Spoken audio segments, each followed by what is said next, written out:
Bom dia, David Molina. Está aqui connosco depois de ter feito uma apresentação aqui neste simpósio do Estudo Socioeconómico do Vinho. Trabalha ou está na Universidade Nova de Lisboa, pertence à equipa que fez este estudo e este estudo traz-nos realmente dados que são surpreendentes, na minha opinião. Eu vou-me ter que recorrer aqui da minha cábula para citar alguns, porque eu não os decorei, obviamente, mas disse-nos, por exemplo, que Portugal tem 2,8% da produção mundial, disse-nos que diretamente o setor do vinho entre anos 2021 e 2022 gerou 3 mil milhões de euros de atividade económica e 43 mil postos de trabalho, disse-nos também que a nível geral agora, em termos diretos, induzidos e indiretos, que representa 2,7% este setor do PIB nacional e 169 mil empregos. Em termos de exportações, referiu também que é 1,4% do total das exportações portuguesas, também que em 43 concelhos mais do interior temos mais de 10% do emprego no setor do vinho e falou-nos ainda de que 13 municípios há metade do emprego é realmente o setor do vinho. Esta é só uma pequena parte do que ele referiu. Gostava que nos comentasse qual é que é realmente, e em termos práticos, como há pouco acabou de expor, o interesse do setor do vinho a nível nacional e, sobretudo, para estes municípios mais do interior. Não? Claro. Bem, primeiro que nada, obrigado pelo convite. A verdade é que o setor do vinho, este estudo em si e o setor do vinho foi uma surpresa para nós em termos de valores, a importância que tem na cadeia económica do país em si e como também representação um bocadinho para tudo o que é Portugal como marca lá fora, esta parte das vinhas velhas. Não tínhamos esta consciência de que havia todo este reconhecimento internacional através de vinhas velhas e nós somos produtores mundiais, ou seja, somos número 1 mundiais em número de vinhas velhas. Sem dúvida que são valores muito interessantes no campo da empregabilidade, ou seja, nós não conhecemos muitos setores que tenham esse ponto percentual no número de empregos totais de um mercado em si. Aqui o mercado do vinho apresenta com 3,38 de geração de emprego nisso, tanto direto como indireto, e portanto são valores verdadeiramente significativos. Ainda destacar que talvez o mais significativo do mercado dos vinhos em si, o que se distingue de todos os outros setores, é este verdadeiro contributo que tem para a coesão territorial. Ou seja, nas nossas conclusões, quando fazemos uma análise comparativa entre o segundo player de coesão territorial, estamos a falar de algo 10 vezes menor do que o setor do vinho nesse trabalho em si. Portanto, é uma verdadeira bandeira. Quando falamos com quem governa este país, esta preocupação de defender este setor é crucial, porque faz com que Portugal não seja visto lá fora apenas como futebol. E nessa coesão territorial é, portanto, muito importante e, sobretudo, a atração de população para os sítios mais interiores. Ou seja, desenvolvendo o setor do vinho, vamos precisar de empregos, ter empregos e, como tal, atrair mais população. É nisso que também quer referir-se, não é? Exatamente. Ou seja, é uma indústria que vive um bocadinho mais das zonas menos desenvolvidas, as zonas mais interiores do país e, como lhe digo, ou seja, o segundo setor que mais contribui para esta tal coesão territorial tem 10 vezes menos peso do que o setor do vinho em si. Portanto, é o quanto crucial é o setor do vinho, ou o papel do setor do vinho nesta parte da coesão territorial. As zonas desenvolvidas, para que tenha mais ou menos uma ideia dos estudos que fazemos, percebemos que existem à volta de 6 mil metros quadrados disponíveis em Lisboa por habitante, quando no território menos desenvolvido encontramos 26 mil metros quadrados por habitante em si, e quando nós apresentamos esses dados a nível europeu, há sem dúvida uma enorme preocupação com os temas de coesão territorial. Não é uma coisa exclusiva de Portugal, mas sem dúvida que Portugal, quando apresenta isto, não nos fica bem na fotografia e, portanto, o vinho, sendo este primeiro catalisador ou primeiro motor de fazer contra este cenário menos positivo que Portugal tem que ser, sem dúvida, um setor protegido, investido, alimentado e cuidado. Muito obrigado, David. Obrigado.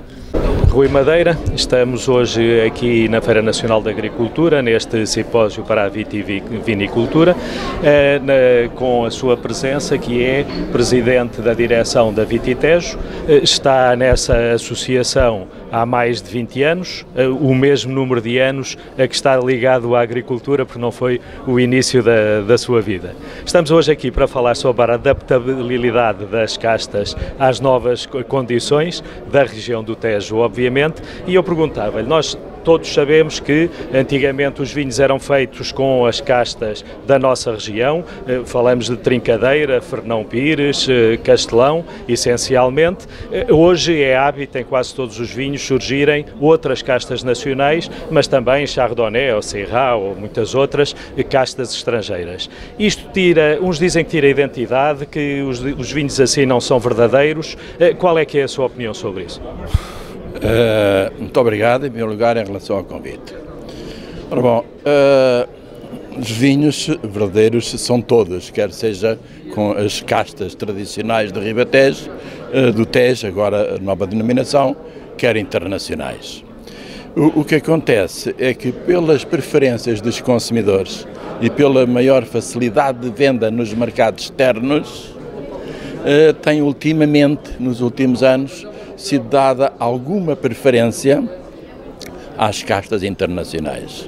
Mas cada vez mais estamos a tentar valorizar mais as nossas castas. Hoje foi uma boa prova disso, chamadas castas autóctones, de forma que as nossas castas tradicionais da região do Tejo possam ter uma maior projeção no mercado externo. Nós não podemos viver apenas com o mercado interno, não é? Temos é que mostrar, demonstrar a qualidade e a riqueza das nossas castas, não é?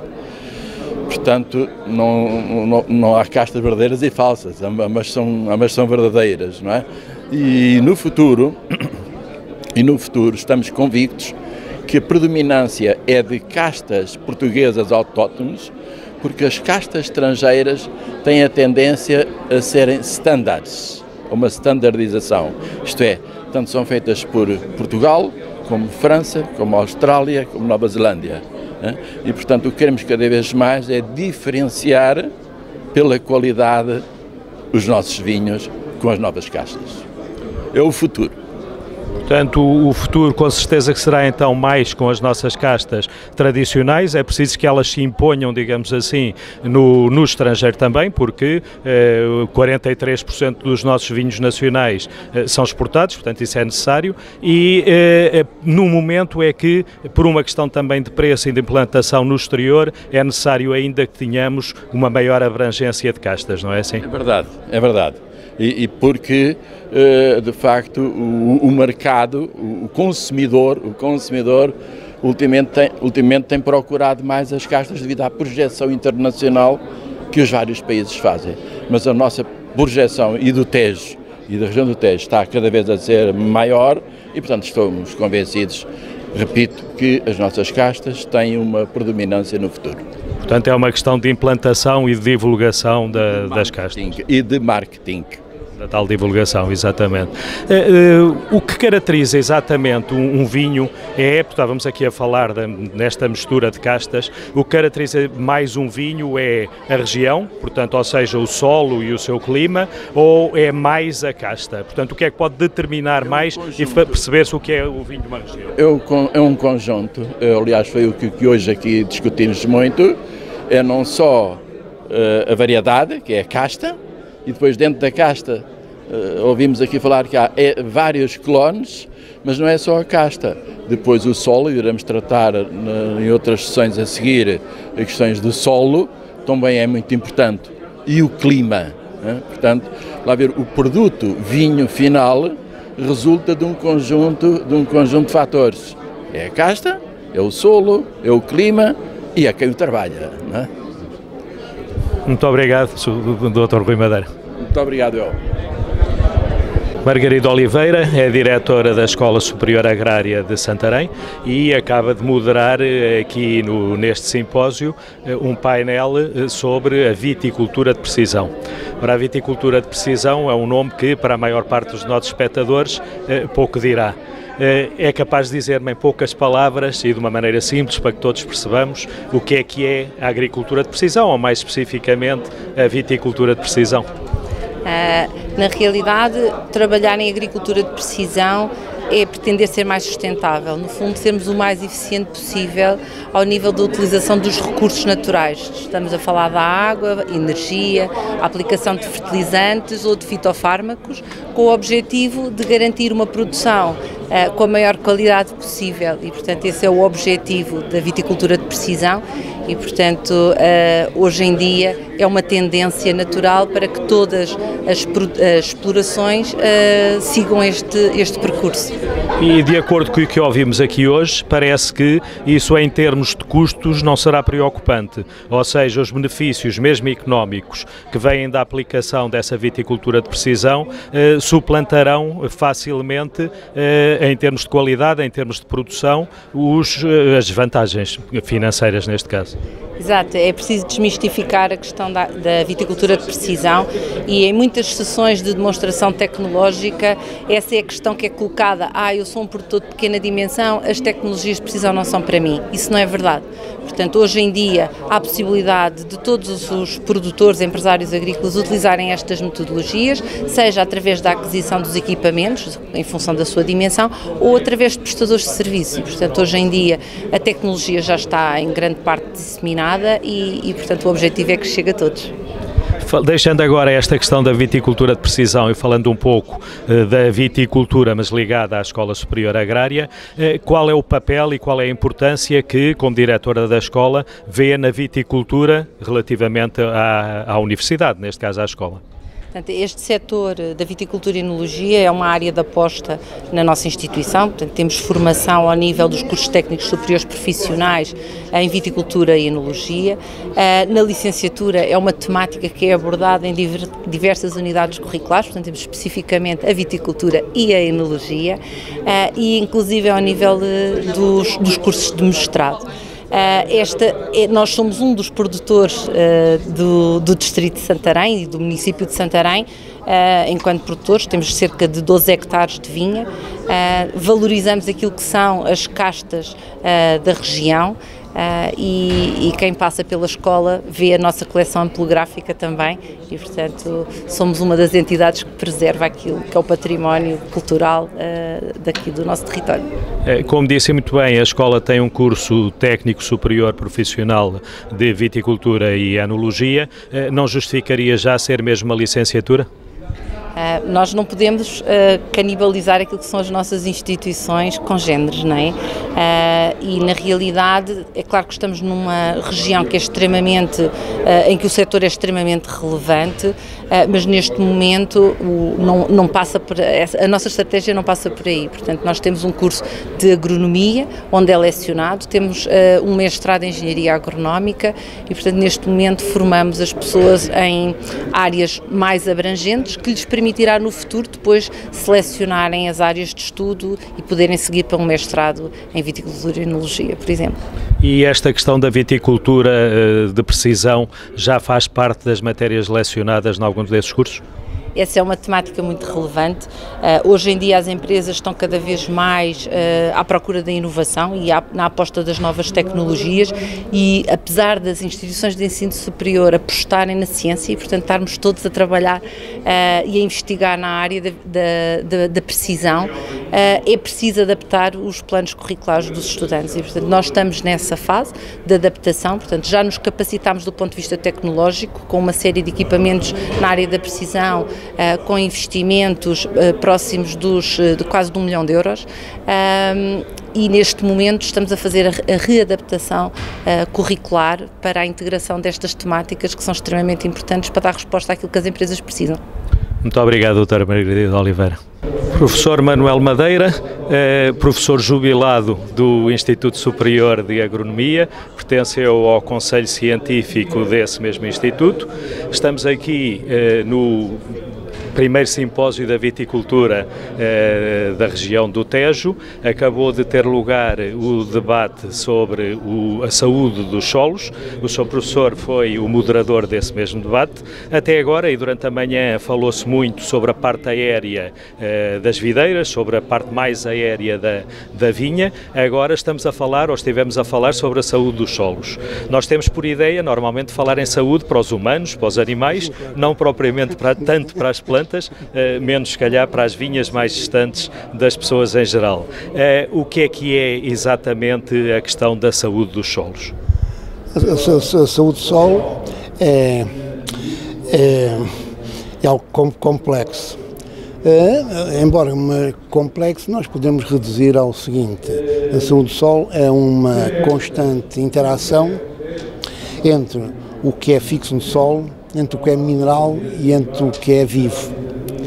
O solo é um sistema poroso, tem uma enormidade de poros de diferente dimensão. E a saúde do solo começa justamente em existir um solo com uma enormidade de dimensão, com uma enormidade de poros que permite a atividade biológica, porque sem haver poros não há atividade biológica. Mas também a atividade biológica é essencial para a existência de poros. Isto é, a circulação da água, do ar, depende de todo o funcionamento do solo, que se reside na interação entre o solo em si, como corpo sólido, e todos os organismos que neles habitam. Portanto, a saúde é isso.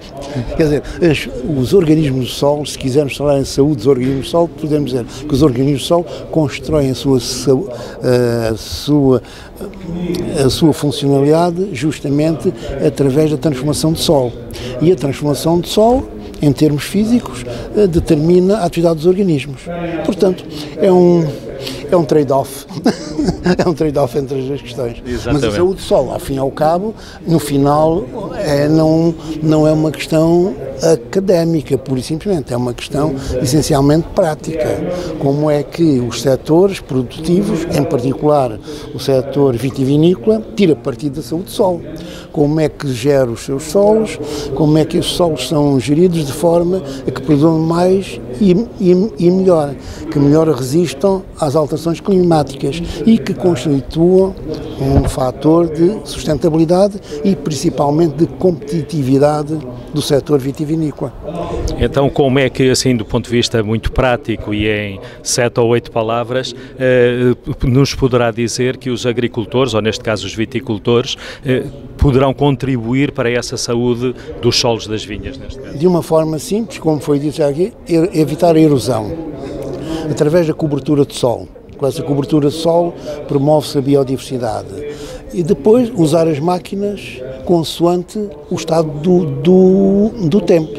Não usar as máquinas quando o solo está muito úmido, usá-las quando o seu efeito, o seu peso, a sua computação seja mínima. Portanto, são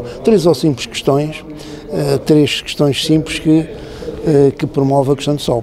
Proteger o solo, evitar a erosão e evitar a respectiva compactação. É claro que a longo prazo teremos um fator fundamental, que é as coberturas de solo como fator fundamental para aumentar o teor de matéria orgânica do solo, que ao fim e ao cabo esse é o indicador. O aumento do teor de material orgânico é o indicador fundamental que nos diz da saúde do solo, como um todo. Porque a saúde do solo não é a saúde, temos que ter um indicador. Nós determinamos a temperatura para saber se estamos saudáveis ou não, não é?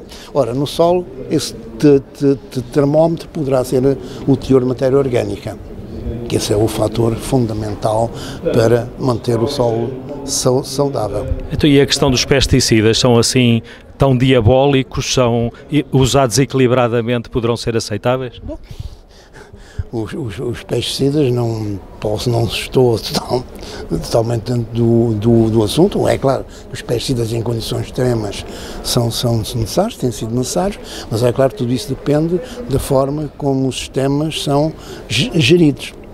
E, obviamente, há todas as circunstâncias, as formas de gestão, de forma a minimizar. É claro que o ideal será eliminar, não ser necessário, mas obviamente, não estando em condições de se poder prescindir completamente, mas há todas as perspectivas de reduzir a sua utilização. E ao reduzir a sua utilização também implica saber usá-los e não utilizá-los com os danos de que nós conhecemos. Não? Tudo com conta, peso e medida, como se costuma dizer. Temos de ser equilibrados, não é o não ao sim. Tudo isto tem uma evolução, o conhecimento avança, o conhecimento dá perspectivas, mas é claro que estas perspectivas do conhecimento depois têm que ser geridas, enquadradas no estado, na situação económica em que os setores ou o setor se encontra.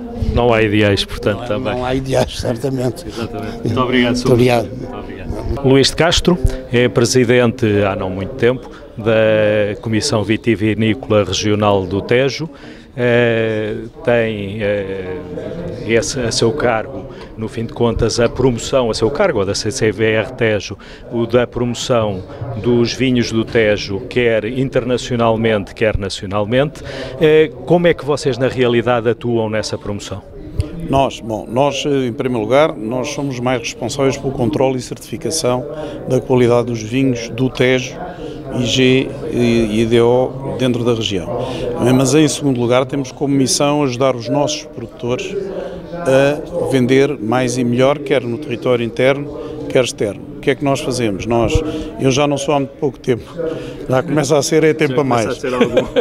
Já começa a ser algum, mas nós quando assumi este cargo resolvemos pedir um estudo a uma empresa internacional sobre quais os mercados e como se deveriam, mercados internacionais, e como os deveríamos abordar, e portanto temos perseguido, digamos, essa política que foi nessa altura traçada, com êxito, porque nós na região tínhamos muito pouca certificação, já multiplicámos por 3 o número, digamos, de litros de certificação que havia ao tempo que eu entrei, e por sua vez a exportação todos os anos tem vindo a subir e a bater recordes relativamente aos anos anteriores. Portanto, nós estamos a disseminar, digamos, a exportação. Como? Desculpe, essa exportação a nível nacional anda mais ou menos nos 41% da produção, no Tejo é o mesmo, sensivelmente? Sim, nós a nível nacional, o mercado interno é superior.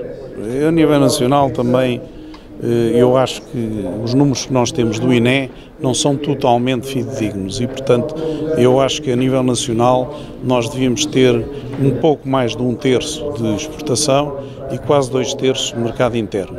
Se bem que, em algumas regiões, esses números vão divergindo. Aqui nós estamos já com 35% mais ou menos de exportação e o restante para o mercado interno. Portanto, o mercado interno é um mercado pequeno, como sabe, que é um mercado que só tem 9 milhões de habitantes, se bem que tem a compensar o turismo avassalador que nos tem invadido todos os anos, ainda bem, mas é muito curto quando a gente pensa no mercado de bilhões que existem no mundo inteiro e que nós temos dificilmente, mas temos que lá chegar. E, portanto, objetivamente, nós temos que tratar o nosso mercado interno em primeiro lugar, mas não podemos descurar de maneira nenhuma as ações no mercado externo. Não podemos disseminar ações por todos os mercados e mais alguns, temos que concentrar em alguns mercados e fazer as nossas ações que são dispendiosas. De qualquer maneira, esses mercados são muito dispares, digamos assim. Vamos desde França, Reino Unido, mas também Polónia, China, Brasil, portanto é quase que o mundo à volta, não? Pois, mas quer dizer, costumo dizer, Portugal, reconhecimento efetivo de que o vinho português, lá no estrangeiro, é à partida bom. Nós temos o Brasil, temos Angola, mas nos outros mercados não é bem assim. Apesar do vinho ser de facto bom, intrinsecamente, reconhecidamente para o consumidor que vai à prateleira buscar o vinho e que tem uma opção brutal de países para poder escolher, há outros vinhos que ele reconhece que acha que são melhores, mesmo que não sejam. Por exemplo, um Chile, o francês, com certeza, o espanhol, claro. E, portanto, e lá estamos nós também. Portanto, a nossa batalha é fazer chegar à mente da pessoa que chega lá para tirar o seu vinho, de que o nosso está ao nível dos outros ou até melhor. E isso não é fácil, é um trabalho muito complicado. Temos a Vini Portugal a ajudar, como é evidente, mas nós regionalmente e os produtores têm um contributo muito importante. Era isso que eu lhe ia perguntar. Regionalmente, então, a região Tejo, a coisa ainda será mais difícil. Se já não reconhecem os vinhos portugueses em geral, os vinhos do Dão, do Douro, do Alentejo até estão melhor promovidos, ou não? É um engano, porque o estrangeiro não tem preconceitos com as regiões como a gente tem. Quer dizer, o estrangeiro à partida não diz que esta é que é melhor que aquela logo à partida, porque ele não sabe nenhuma. O consumidor médio não conhece região nenhuma. A única região que é conhecida nas 100 regiões do mundo inteiro que estão na cabeça de um consumidor médio é vinho verde, que é uma coisa que as pessoas ficam muito impressionadas, mas é um facto. São os números que o dizem. Mas portanto, quando nós estamos a promover vinhos do Tejo e estão vinhos do Douro, se os vinhos forem bons, o estrangeiro não diferencia que este é melhor que aquele só porque é da região A ou B, está a perceber? Quer dizer, e o problema é que nem sempre reconhece por ser português, tem que ser bom. Quer dizer, depois de provar ele acha que é bom, mas primeiro tem que o provar, está a ver?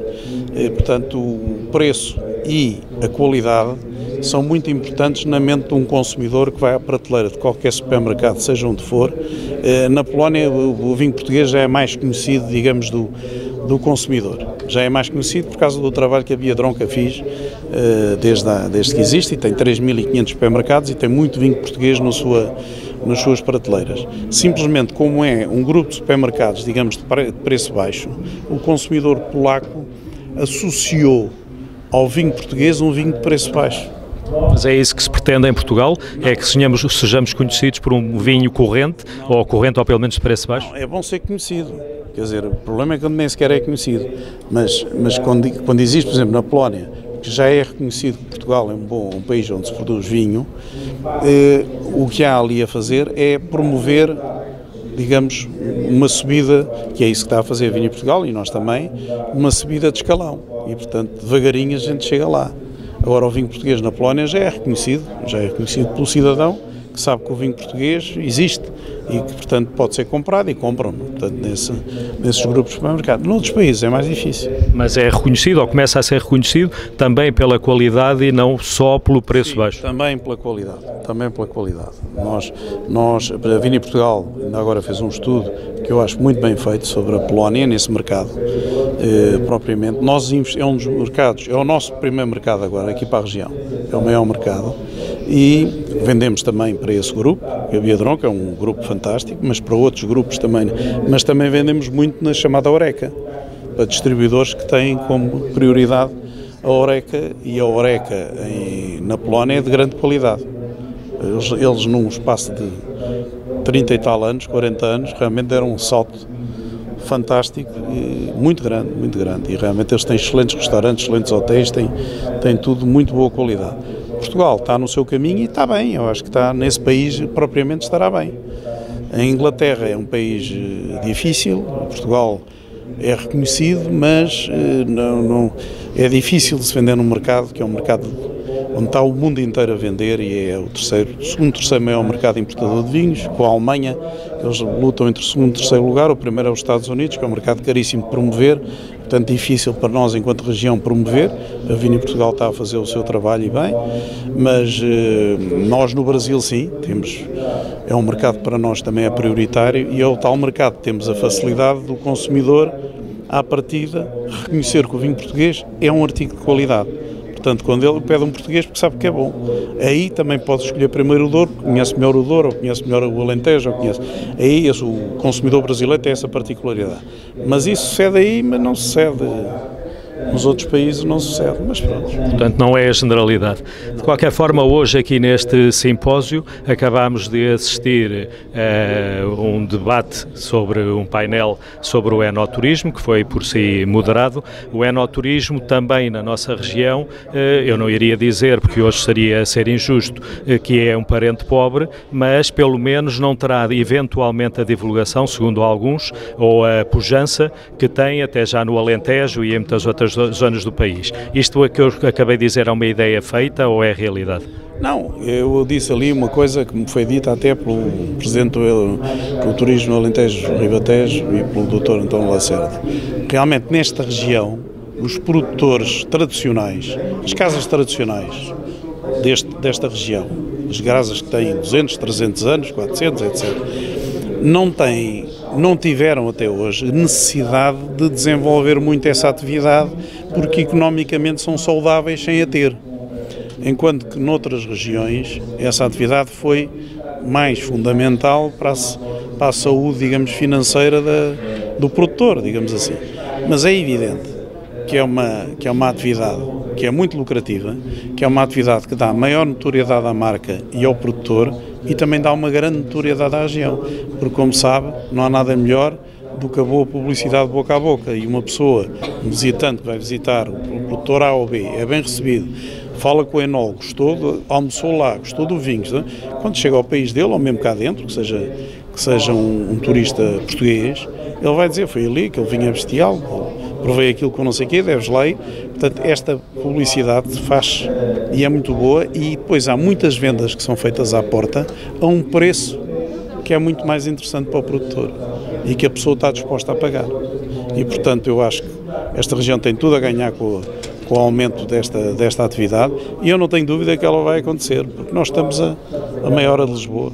Portanto, somos a região que estamos quase mais perto de Lisboa, tirando a região de Lisboa, que é a própria região, não é? Nós estamos aqui ao lado e temos sítios, temos o rio, que é fantástico, temos todas as atividades à volta do rio, por acaso ali não falámos, mas temos o cavalo, temos milhares de coisas fantásticas nesta região. Santarém, que é uma cidade fantástica e que nem toda a gente conhece, não é? Passam e não param, mas têm que começar a parar. Portanto, eu tenho um interesse fantástico a região. Tem tomar, tem, imenso. É essa divulgação, se calhar, que falta.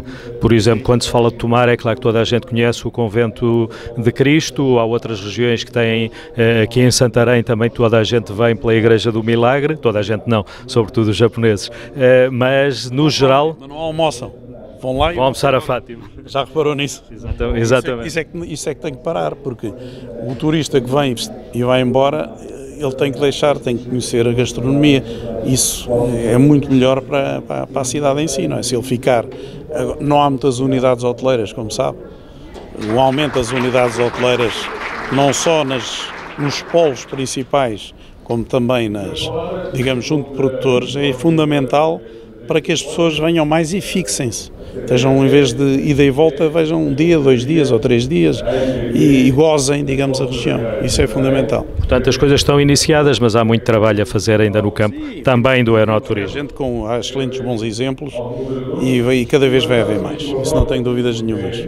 Falou-se hoje aqui também no Tejo Wine Route 118, que a CVR Tejo está envolvida, obviamente. Pode-nos dizer só muito resumidamente do que é que se trata? Não, é a antiga Estrada Nacional 118, dentro da nossa região tem 150 km e tem 14 dos principais produtores da região. Quem percorra antigamente era uma grande chatice, porque era onde todo o trânsito passava. Quando eu era miúdo, não é? Toda a gente que ia para o norte tinha que ir por lá. Isto era só de pensar que passavam pela 118 já era, mas hoje em dia não é assim, não é? Portanto, começando no produtor mais a sul, que é a Companhia de Osíris, e acabando no Casal da Coalheira, no Tramagal, são 14 produtores que há pelo caminho. E depois há à direita e à esquerda tem sempre o rio, com as suas atividades e, portanto, encantos, mas quer à esquerda que à direita há terras e polos de interesse que as pessoas podem visitar também. Portanto, por que não agregar a partir daí, como, digamos, eixo, uma rota para que interessar as pessoas a visitarem não só o que está junto à rota, mas também o resto da região. Eu acho que isso, temos feito esse trabalho e as coisas estão a começar a correr muito bem. Muito obrigado, Luís de Castro. Até uma próxima. Obrigado.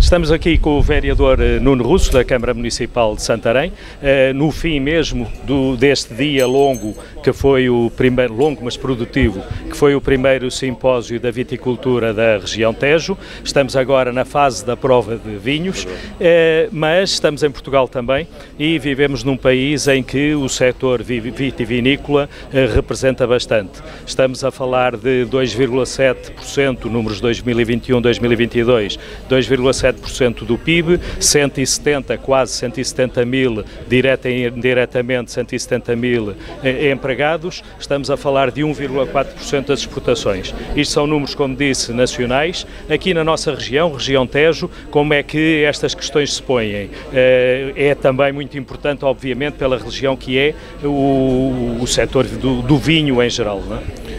Eu não tenho os dados presentes, é uma coisa que não estudamos. Aliás, o simpósio apresentou o estudo nacional e não o estudo regional. Eu acho que isso é algo que nós temos de trabalhar para o próximo simpósio. Dizer ainda que acho que o resultado do simpósio foi positivo. Tivemos excelentes oradores, bons moderadores, mais de 100 pessoas a participar no simpósio, de manhã e de tarde. Combinamos agora com uma prova de vinhos da casta Fernão Pires e podemos concluir que foi um sucesso. Houve a apresentação do estudo socioeconómico a nível nacional do setor do vinho e eu acho que é fundamental tentar recolher e apresentar no próximo simpósio previsto para o próximo ano. Já ficou aqui o mote, quer pelo Presidente da Câmara Municipal de Santarém, quer pela Comissão Organizadora, de pensarmos já no futuro. E seria interessante reunir aqui estas entidades para que pudessem, de alguma forma, apresentar os números que nos está agora a perguntar. No Conselho de Santarém, nós estamos a trabalhar nesse sentido. Foi feito agora o diagnóstico do estado da agricultura do Conselho. Em breve partilharemos os dados. É evidente que o setor da vinha é um setor de destaque aqui no Concelho de Santarém. Já se percebeu que também na região do Tejo, mas são números que nós ainda temos que aprofundar para poderes apresentar e de alguma forma dar a relevância e significância que eu acho que este setor tem, quer a nível local, regional e nacional, e que contribui para a economia nacional e para as exportações nacionais. Este evento tem lugar no âmbito da Cidade do Vinho 2024, que reúne os concelhos de Almeirim, Alpiarça, Cartacho e Santarém. Que importância é que tem este evento também, apesar de estarmos em particular neste simpósio, que importância é que tem esta nomeação para a Cidade do Vinho 2024, no caso específico de Santarém, no desenvolvimento do sector do vinho na região? Olha, em primeiro lugar, dizer que esta eleição, uma candidatura conjunta pela primeira vez de 4 municípios, que teve sucesso e que foi eleita. Depois dizer que é uma candidatura na região Tejo, que também nunca tinha acontecido uma cidade do vinho ser da região Tejo. Acrescentar que a sede da AMPV foi agora inaugurada na cidade de Santarém, na Casa do Campino, e o grande objetivo disto é promover o território vinheteiro aqui da região Tejo e destes 4 municípios em particular. O principal objetivo da Câmara Municipal de Santarém, quando se associou e teve a iniciativa de apresentar uma candidatura, foi de essencialmente dar a conhecer, a divulgar, a promover os nossos vinhos do Concelho de Santarém. São poucos produtores, são excelentes vinhos de qualidade, são quintas que estão a apostar agora no enoturismo, com prémios quer nacionais, quer internacionais, mas que eu acho que ainda são pouco conhecidos, quer dos municípios e fregueses de Santarém, e mais conhecidos pelos restantes cidadãos de Portugal, e que nós temos de dar a conhecer na nossa região. Por isso é que a Câmara Municipal de Santarém faz provas de vinhos, ou dá a conhecer e a provar vinhos no fim de cada uma das reuniões de Câmara. Por isso é que levamos os vinhos também às reuniões da Assembleia Municipal, e por isso é que criamos em volta da Cidade do Vinho um conjunto de iniciativas e de eventos onde os nossos produtores poderão estar presentes, quer aqui na região, quer a corresponder a convites que temos tido de outros municípios e de outros eventos a nível nacional, para que cada vez mais pessoas comprovem a qualidade e o trabalho que está a ser feito pelos nossos produtores locais e que nós temos de dar a conhecer de todas as formas efetivas. Esse é o nosso principal objetivo, que acho que estamos a cumprir. Nós temos agora 6 meses de Cidade do Vinho 2024. muito já foi feito, muito ainda está por fazer. É claro que não vamos conseguir fazer, se calhar, tudo aquilo que tínhamos previsto quando, na altura, apresentámos a candidatura, mas ainda vão acontecer muitas iniciativas e muitos eventos. Aliás, publicámos agora, durante a Feira Nacional da Agricultura, o nosso folheto da Cidade do Vinho 2024, onde vem 4 entrevistas aos 4 presidentes de Câmara, onde vem a programação até ao final de 2024, onde vem a identificação dos produtores, onde são já identificados os resultados de alguns dos eventos, e é isso que nós ainda queremos melhorar agora nos 6 meses que nos faltam até à conclusão da Cidade do Vinho 2024, e podemos concluir em grande com a gala de encerramento que será realizada em Almeirim. Os vinhos do Tejo têm reconhecidamente uma divulgação menor do que os de algumas outras regiões do país, que têm mais tradição nessa divulgação, falemos de Douro, Dão, Alentejo até, mas estão nitidamente a fazer um grande esforço para que essa divulgação exista e esse reconhecimento exista. No estrangeiro, muito provavelmente, a maior parte dos utentes, dos consumidores, não distinguirão um vinho do Tejo de outro qualquer de outra região de Portugal. O que é que nomeações como o da Cidade do Vinho ou eventos como este que hoje aqui se passou podem contribuir para que este efeito negativo seja minorado? Olha, eu concordo com o que disse, mas a verdade é que a região Tejo tem que trabalhar em conjunto, e quando digo trabalhar em conjunto é aquilo que eu acho que já se está a começar a fazer. A CVR Tejo, juntamente com os produtores, juntamente com os municípios e juntamente com outras entidades como a Associação Nacional dos Municípios Portugueses do Vinho, ou a APENO, a Associação que promove o enoturismo, ou outras entidades que estão associadas, quer à produção, quer à comercialização, de poder trabalhar em conjunto. Se estivermos a trabalhar todos em separados e cada um nas suas áreas e desgarrados, digamos assim, é claro que não vamos conseguir atingir os objetivos que são comuns de promover o nosso território, os nossos vinhos e os nossos produtores. Portanto, eu acho que temos estado a fazer esse caminho.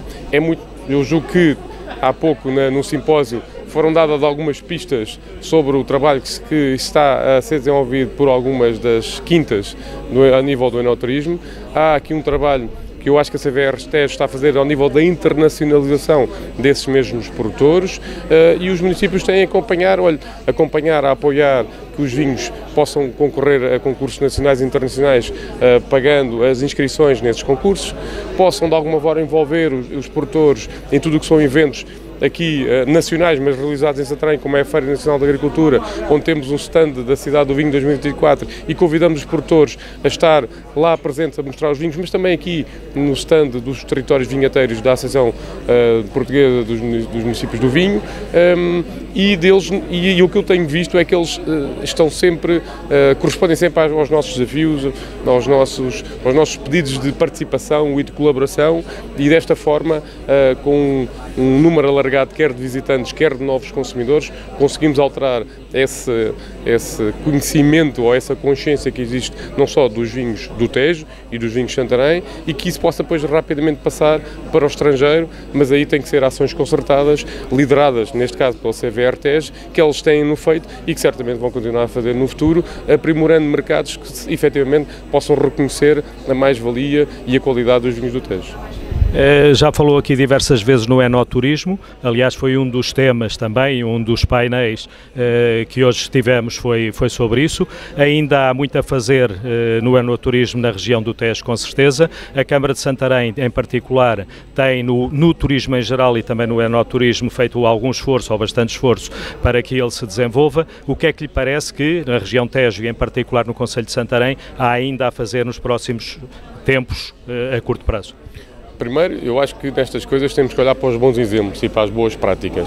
E, efetivamente, há regiões mais desenvolvidas ao nível do enoturismo nacional e que podem nos dar cartas e que podem nos dar partilha e testemunhos daquilo que têm estado a fazer e que tiveram resultados positivos, aprender com os erros dos outros e trazer para cá essa experiência e se calhar algumas pessoas que já trabalharam o enoturismo noutras regiões e de alguma forma sensibilizá-las, convencê-las e convidá-las a vir para a nossa região, fazer um trabalho que se calhar poderá ser mais difícil no início, mas eu estou convencido que terá resultados muito positivos no futuro. Os municípios sempre disponíveis para de alguma forma encontrar maneiras de apoiar, quer ao nível de alguma redução de impostos que possa acontecer, quer encontrar fontes de financiamento, quer locais, quer nacionais, quer simplificar o licenciamento ao nível daquilo que têm que ser as obras para criar esse enoturismo. Estamos sempre disponíveis para tentar encontrar em conjunto as melhores soluções para ajudar a alavancar o enoturismo na região, que efetivamente acho que está um pouco atrás, mas que rapidamente, se o trabalho for bem feito em conjunto, poderá estar um passo à frente. Obrigado, vereador. Muito obrigado.